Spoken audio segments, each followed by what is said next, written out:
Buenas a todos y todas. Estamos a día 3 de 2016. Me encuentro aquí en mi tierra, en Galicia, en el noroeste del Estado español, mi aldea, Ribadetea, que está en el sur, una zona bastante rural. Y hoy tenemos el tiempo bastante típico de aquí, muy lluvioso, bastante típico del Atlántico Norte. Y como tenía mucho que hacer, estuve recopilando entre mis cosas y bueno, encontré que a mí también me gusta mucho, aparte uno me conoceréis más por recordar cosas de historia, arqueología, patrimonio.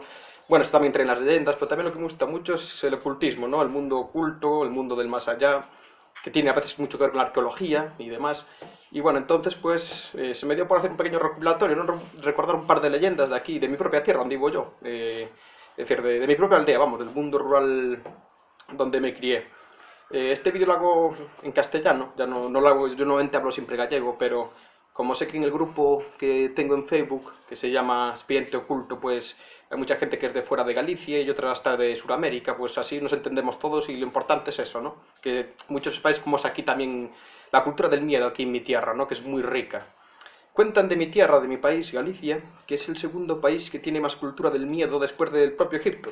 Recordemos los antiguos egipcios, ¿no? Con el tema de su mitología, el más allá, y la vida de ultratumba, pues tiene un sustrato fuertísimo, ¿no? Pues mi tierra, Galicia, al parecer muchos dicen que es la segunda tierra después de ellos. Tanto es que aquí, antiguamente decían que los llaman Europa continental, ¿no? Que había una tierra de Oc, los antiguos celtas, y probablemente antes creían que sus muertos se iban al otro lado del mar, es decir, más allá del océano, ¿no? Del Atlántico. Entonces, como esta tierra está al final, ¿no? Es decir, en la parte más occidental de Europa, pues se creía que esto era como una especie de tierra de Oc. Oc viene, por ejemplo, de tierra de Occidente, ¿no? Tierra de los muertos. Y así muchos caminos, como de la muerte, acababan pues aquí, en esta tierra.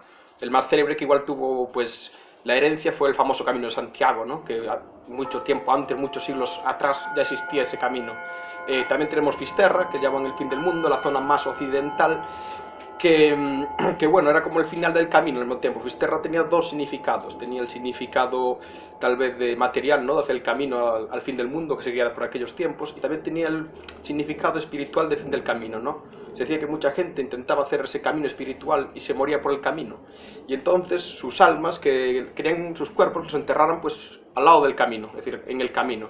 Entonces esas almas quedaban como en pena por los caminos y es cuando aparecen espectros como la Santa Compaña, famosa de aquí, que es un alma en pena que representa la muerte y va cogiendo pues las almas. Hay muchos tipos de Santa Compaña, ¿no? Pero una de ellas es que iba cogiendo las almas en pena por los caminos. Ella ya es una alma en pena, pero ahora cogiendo otras almas, ¿no? Solamente tenga que ver bastante pues con esta época de los caminos. Luego también tenemos otras zonas muy místicas como San Andrés de Teixido, que es un santuario antiguamente pagano, ¿no? Cristianizado, que está en el norte todo de Galicia, y que bueno, allí tienen un lema, ¿no? Que no va de muerto, bueno, que no va de vivo, va de muerto. Es decir, que tienes que ir a ese sitio, ¿no? Es como el final también de un camino. Si no cumples, si no vas de vivo, pues tienes que ir de muerto y a veces pues en forma hasta de animal, ¿no? Se dice que para ir a San Andrés no hay que matar ningún tipo de animal porque igual están haciendo el camino y entorpeces, ¿no? Ese antiguo camino espiritual a San Andrés de Isidro. Luego también lo curioso que tenemos en nuestra tierra es que las antiguas iglesias, las modernas ya las hacen en cualquier lado, pues las antiguas iglesias siempre estaban en el medio del cementerio. Es decir, siempre las ponían en el medio del cementerio y parecía que se estaba rezando más por los muertos que por los vivos. Y al mismo tiempo estaban todas orientadas a Occidente, es decir, al océano del Atlántico, ¿no? Esa tierra más allá de los mares, la tierra de los muertos. Pues todas las iglesias aquí antiguas de Galicia están, bueno, Galicia y su contorno geográfico, están pues orientadas al occidente, si os fijáis, al océano, a la tierra de los muertos, y siempre estaban pues en el medio del cementerio. Parecía que se estaba orando a los muertos y no a los vivos. Luego también nuestra tierra, por su geografía, ¿no? Su clima y demás, muchas nieblas, montañosa, abrupta, misteriosa, bosques milenarios, muchos valles. Cuando el viajero llegaba aquí, pues parecía que entraba en otro mundo, ¿no? Venía de las planicies de Castilla, que están antes de Galicia, y se entraba pues como un mundo con nieblas, tal, daba respeto, ¿no? Como hasta el más allá, ¿no? También esto hizo que, por nuestra geografía y demás, bosques milenarios, hubiera mucho paganismo en principio, y rituales ancestrales, ¿no? Que los pueblos que habitaron aquí siempre fueran pues un riquísimo campo espiritual. Y bueno, ahora volviendo un poquito más, después de hacer un pequeño así balance de lo que es mi tierra, volviendo un poquito más a lo que iba a contar, es que claro, esto no es un sustrato riquísimo, ¿no? En leyendas y demás, ya son solo aquí en mi tierra, en mi aldea, que es esta que tengo aquí detrás, que es una pequeña aldea del sur de Galicia, pues nos queda con la cultura del miedo, del misterio y la cultura de la muerte, un sustrato riquísimo, ¿no? De leyendas y demás. Por ejemplo, aquí la famosa Santa Compaña, pues no es que tenga mucho peso realmente. Es decir, en otras zonas de Galicia sí, pero aquí no. Aquí, por ejemplo, lo que tenemos muy famoso es a cabra do monte, la cabra del monte, que viene siendo pues un ser mitológico en forma de pájaro, no de cabra, es un pájaro, que dice que cuando canta en determinada zona de la aldea, del rural, pues se va a morir alguien.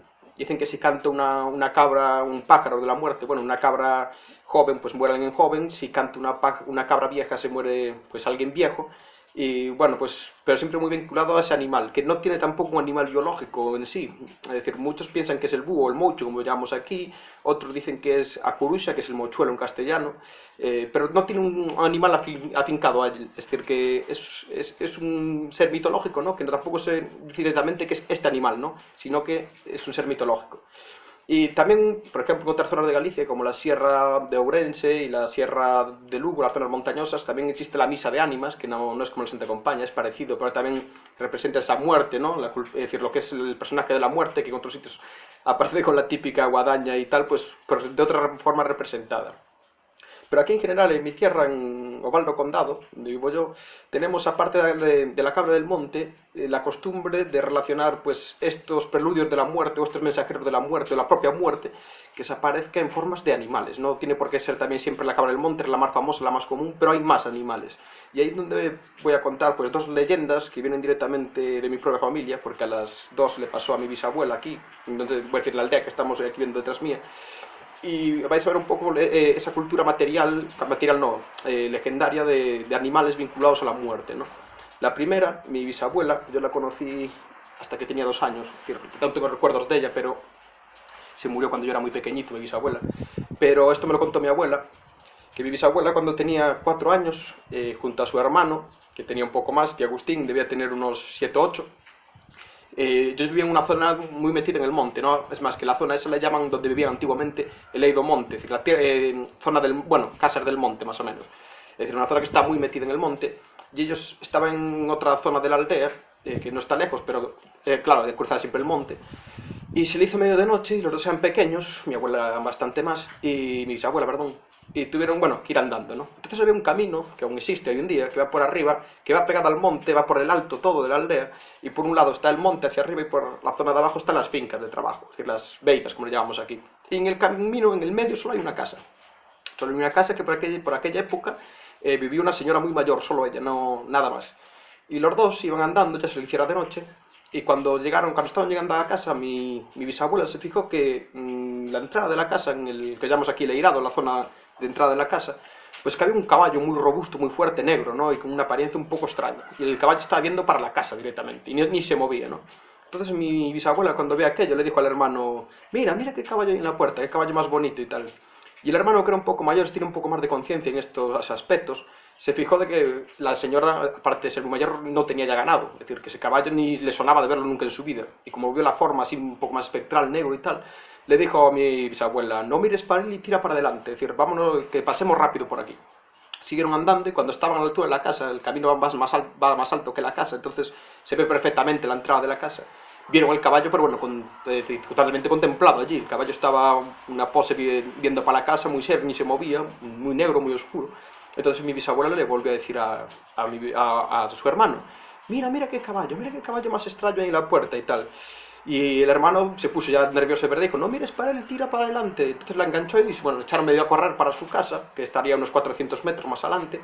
Llegaron a casa, se metieron, bueno, ella también ya asustada, porque ya se dio cuenta también que aquello no era muy normal. Y el día siguiente, cuando se levantaron, pues resulta que la señora mayor que vivía en la casa, pues había fallecido. Había fallecido y no había ni rastro de ese caballo. Más, sin ser ellos, nadie viera aquel caballo, solo vieran ellos. Y aquel caballo no era un caballo de la zona ni nada por el estilo. Es decir, ese caballo apareció allí aquella noche solo. Entonces también mi bisabuelo siempre dijo, es que aquel caballo era la muerte que vino a buscar pues a la señora de la casa, claramente. Esta historia, bueno, también la contó a su familia y más, es un poco más conocida en la zona donde vive, hay muchas más. Pero bueno, es un sustrato muy importante que nos queda aparte en la familia, ¿no? Y ahora voy a contar otra, pasaron ya años, mi bisabuela ya era una mocita, como decimos aquí, una chavalita, tendría unos 15 años, por ahí estaba en la adolescencia, y por aquellos tiempos, en el mundo rural, trabajar en el jornal, es decir, ir a trabajar para otros que tenían más dinero, pues era normal, no era casi un medio de subsistencia aquí. y se vino a trabajar pues en una zona que está casi donde está hoy en día mi casa. De mi casa, una zona que queda acá para aquel lado, aquí pegada, que hay unas casas que se llama el barrio de las Penas. Pues venía a trabajar allí al jornal, ¿no? Y un día se le hizo de noche y volvía para casa ya de noche. Y hay un camino que va por aquí atrás que sube hacia la zona donde vivía ella en el monte, que sigue siendo la misma casa que la anterior leyenda, que llaman, pues algunos de aquí, un día que tal, es el camino de Figueiredo, como le llaman ese camino. Y cuando se iba de aquí del barrio de las Penas, justo delante de ella, así de golpe, se cruzó con dos gatos negros. Y ella siempre se acordaba, uno era grande y parecía viejo, y el otro era pequeñito y parecía muy joven, el gato, y eran los dos muy negros. Pero lo sorprendente es que se encontró justo de golpe delante suya y que cuando iba a andar, estos la traspasaron. Es decir, no es que los esquivaran ni nada, no, es que los pasó. Es decir, como cuando pasas una sombra, los pasó, ¿no? Entonces se asustó, se dio la vuelta y vio que ellos ni se inmutaron y seguían andando hacia las casas del barrio de aquí de Las Penas, es decir, de camino a las casas, ¿no? Entonces ella se asustó, se marchó para su casa, corriendo, y cuenta que, bueno, en la siguiente semana, pues en el barrio de Las Penas murieron dos personas. Murió una señora muy mayor y un niño pequeño que al parecer ya naciera medio enfermito, lo que fuera, pero que los dos se murieron. Entonces mi bisabuela siempre dijo que fueran los dos gatos que viera ella, es decir, el grande negro que parecía mayor y el pequeño negro también que parecía pequeño, pues que era la vieja, la señora mayor, y era el niño, ¿no? Siempre lo comparó con esos dos gatos que viera ella antes y viera aquel efecto y aquella sensación tan paranormal, ¿no? Junto a ellos. Y bueno, con estas dos leyendas de mi familia, de mi bisabuela, Silvina se llamaba, pues bueno, acabo este vídeo. Espero que si os gusta, pues hacer alguno más, que a mí me gusta mucho esta temática, ¿no? Del campo del misterio y del miedo, y sobre todo cuando se recuperan leyendas, no solo de mi zona, sino también de otras zonas. Y con eso, bueno, también quiero recomendar un libro que tengo aquí que va todo de esto de la muerte, es decir, sensaciones antes de la muerte y cosas similares, ¿no? Mensajeros de la muerte y tal, que es Los Romeros de Alén. No sé si hay en castellano, este libro es de Marcial Gondar, es un poco antiguito. Seguramente tiene una versión en castellano porque es bastante bueno. Y bueno, desde aquí pues lo recomiendo, ¿no? En general para el patrimonio gallego de la muerte, ¿no? Es un libro pues con premoniciones, sensaciones de gente antes de la muerte, gente que tuvo sensaciones y consiguió salvarse, otra que no, ¿no? Es decir, velatorios antiguos. Pues está muy completo, la verdad. Y bueno, con esta recomendación, pues nos vemos para otro. A ver si me animo a hacer algún vídeo más de estos, que la verdad me gusta mucho. En días como hoy, que no se puede hacer nada, pues hasta la esencia es muy buena para estos vídeos. Y bueno, espero que os gustará. Un saludito.